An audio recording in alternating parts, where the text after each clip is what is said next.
Hello everyone and welcome to another video. As you can see, if you watched my channel beforehand, then you would have known I already have this video on my channel.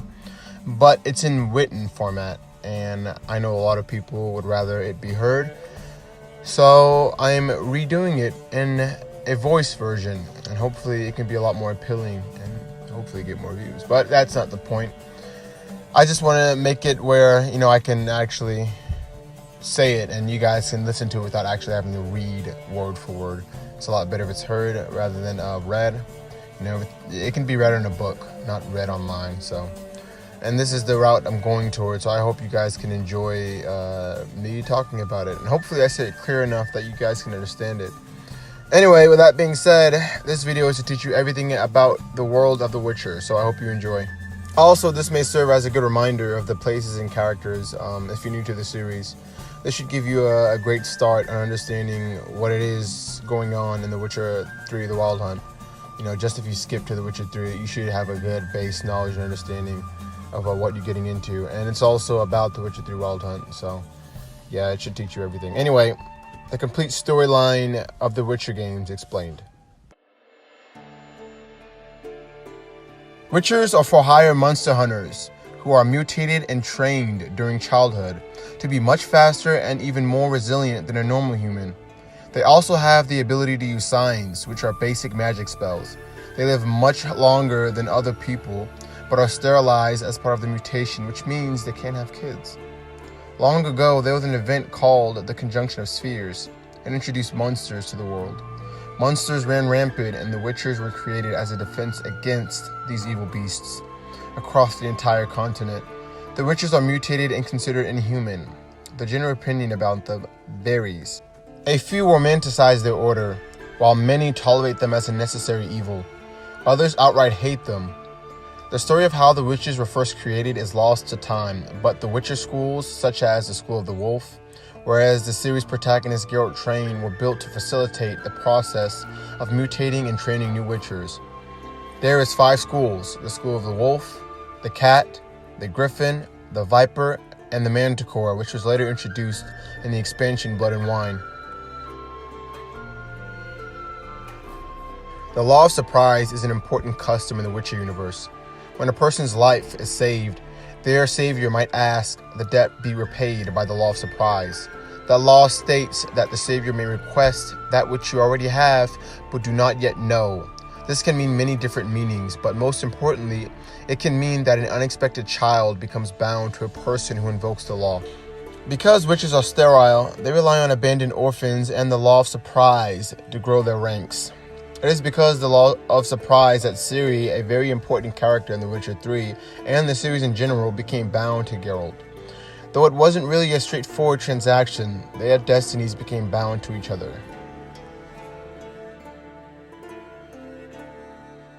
In the world of The Witcher, sorcerers and sorceresses play a big role.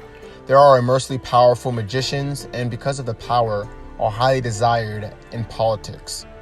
Both men and women can wield magic in the fantasy universe, but many of the high-profile magic users in The Witcher are women.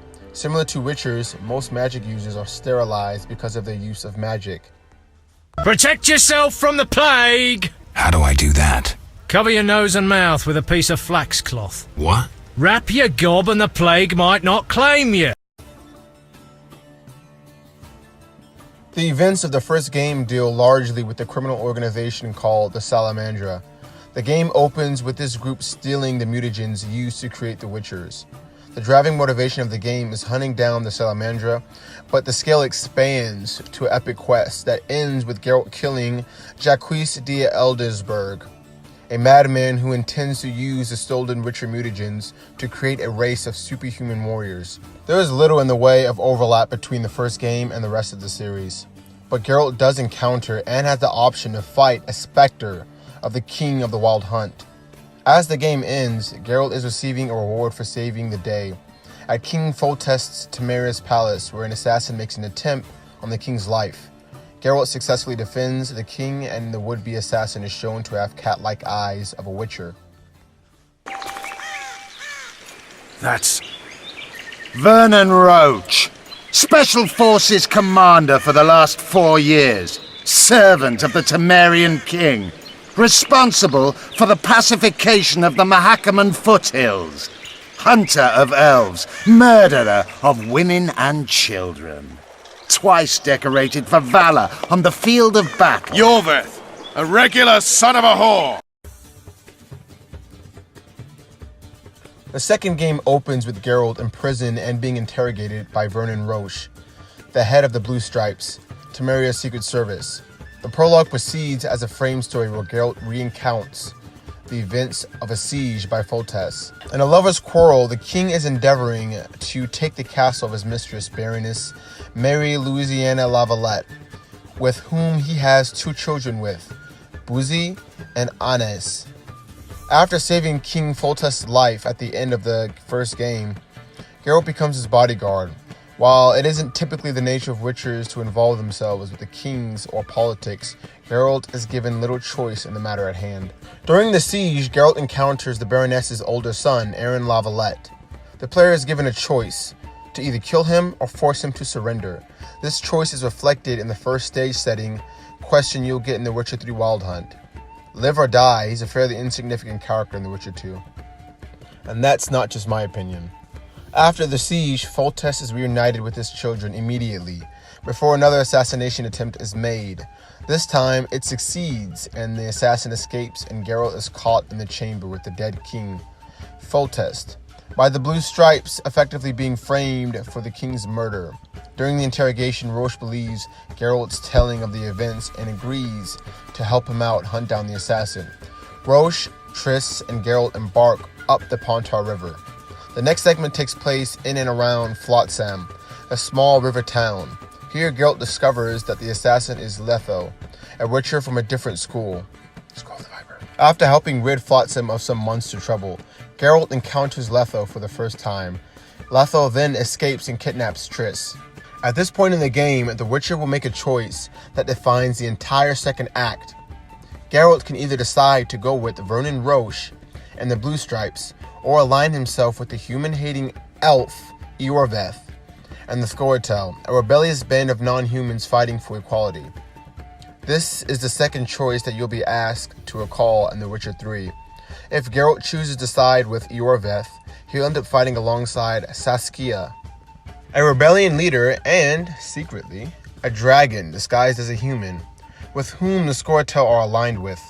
If he chooses to side with Vernon Roche, he will fight alongside the King Henselt, yet another king in the Northern Kingdoms. There's also a secondary plot where Geralt has a choice to save King Henselt or let Vernon Roche kill him. After this battle, the hunt for Letho continues and leads the Witcher to Loch Muan, the final location in the game. The politics of the remainder of the game are complex, but can be generally distilled down to a few key points, which I will proceed on to.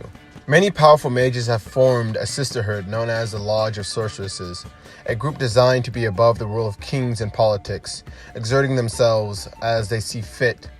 Philippa Eilhart is a sorceress considered to be the leader of this lodge. She was able to place Saskia under a powerful mind control, effectively giving the lodge access to a dragon as a weapon. If Geralt sided with Iorveth, he will have the option to rescue Philippa Eilhart from prison, which will later allow Geralt to free Saskia from mind control. But this path comes at a cost of rescuing Triss. However, regardless of the choice you choose, Triss does not die because she does end up in The Witcher 3 Wild Hunt. If Geralt sided with Roche, he has the opportunity to rescue Foltest's daughter, Annis, instead of Saskia. Being the only remaining child of Foltest, Bouzy having died off-screen earlier in the game, weep weep, she is the only heir to the Temerian throne. This is the third set of choices you'll be faced with in The Witcher 3. The final segment of the game includes a political conclave, where leaders and mages have come together to decide the fate of the Northern Kingdoms.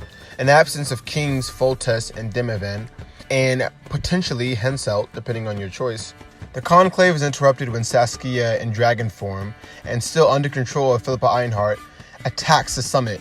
As the dragon is attacking, Geralt encounters Sile de Tarnseville, looking to teleport away from the Loch Muan. Geralt, knowing that her teleportation device has been damaged and will kill her if she uses it, has the option to warn her and save her life, or let her destroy herself in the attempt, You'll be asked to recall this choice at the beginning of The Witcher 3. After defeating the dragon, players who choose to rescue Philippa will have the option to release the dragon from the mind control.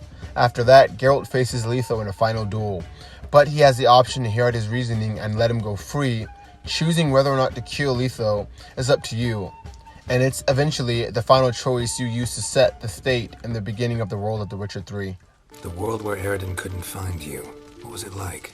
You wouldn't believe me if I told you. Try me.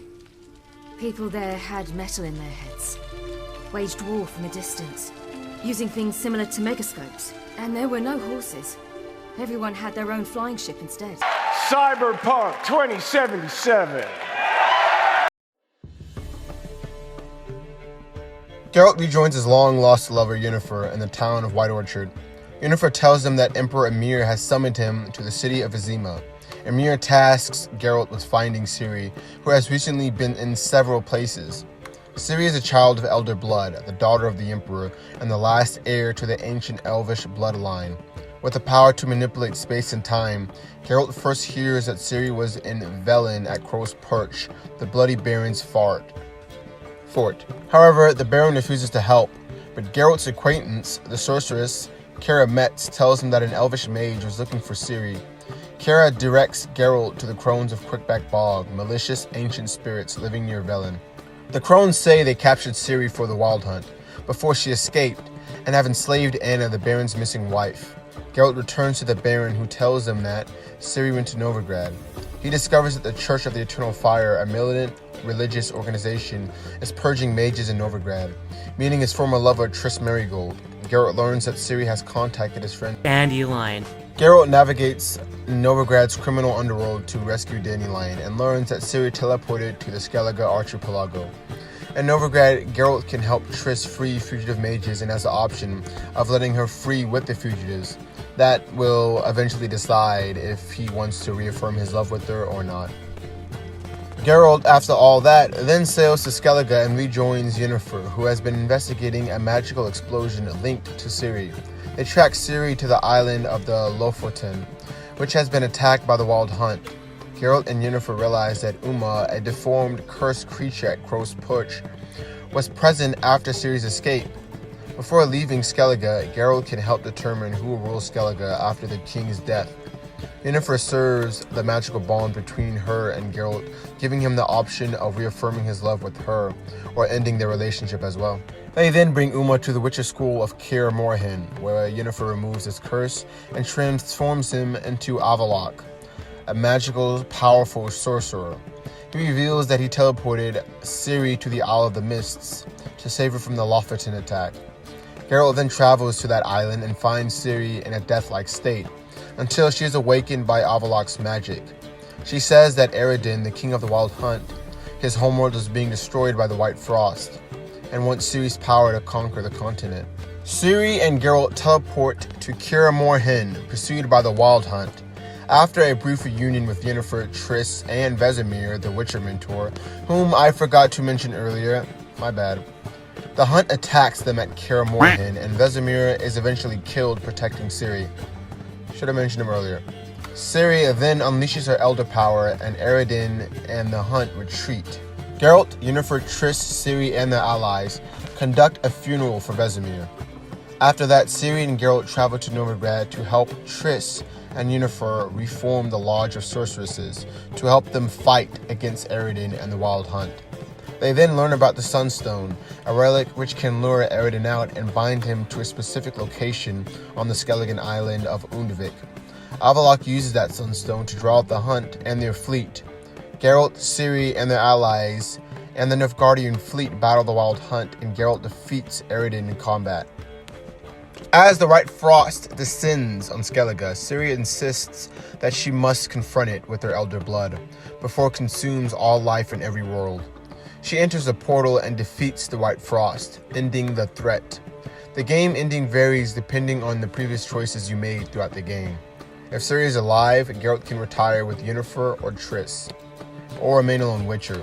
If Geralt helps Nilfgaard win the war and brings Ciri to meet the Emperor, she will become Empress. If Ciri does not meet the Emperor and Geralt fakes her death, she then becomes a Witcher.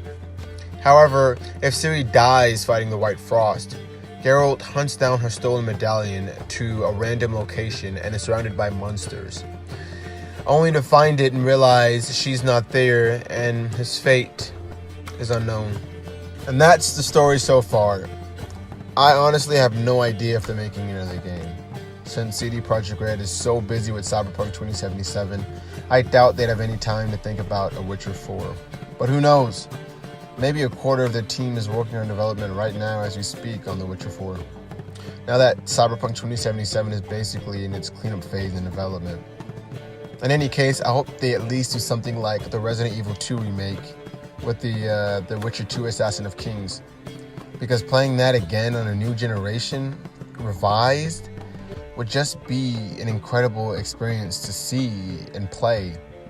It definitely would make them a lot of money, and I doubt it would be a lot of money to produce.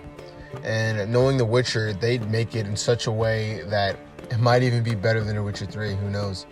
In any case, if you guys made it to the end, thank you so much. As you know, I'm making daily content, so I hope you guys can continue to enjoy and look forward to it. And even though this was kind of a revised video from my previous one, it was with texts, and this one I just redid with my voice. Even though it's kind of revised, it's still something fresh and new, and I know some people like it to be heard, so I hope that is what you guys do enjoy.